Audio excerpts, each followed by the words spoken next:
This is my kingdom come. This is my kingdom come. Who do you think you are? Running around leaving scars, collecting our dark hearts, tearing love apart. Kung unsa man imong naagian karon, sala na nimo. Anong diya kami agi?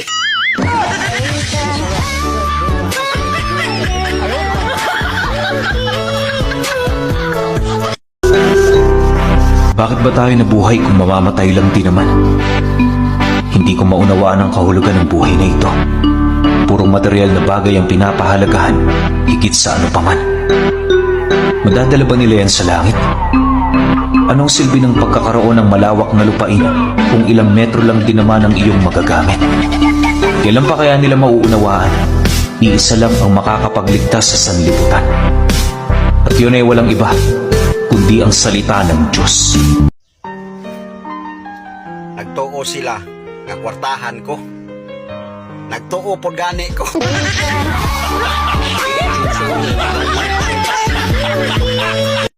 Things that I don't get. Someone's always saying goodbye. I believe it hurts when we cry. Don't we know? But it's never so easy. I'm feeling like Kung dumating ang araw na makahanap ka ng bagong pag-ibig, hindi kita pipigilan. Ingatan mo lang ang sarili mo. Sino man ang mahanap mo, alagaan ka sana niya tulad ng pag-alaga ako sa'yo. Iisa lang ang puso mo. Huwag kang pumayag na mawasak ito.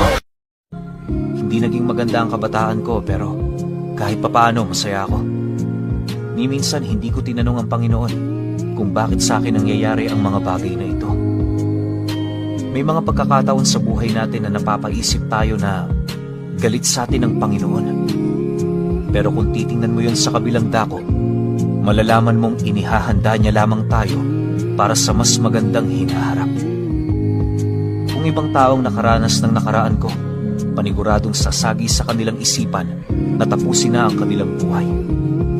Ang mga taong gumagawa ng ganoong bagay, hindi nabibigyan ng pagkakataong makalasap ng pangunawa at aral. Di hamak na mas magandang mabuhay na merong pagtitiis kesa naman tapusin mo ito dahil ayaw mong magtiis.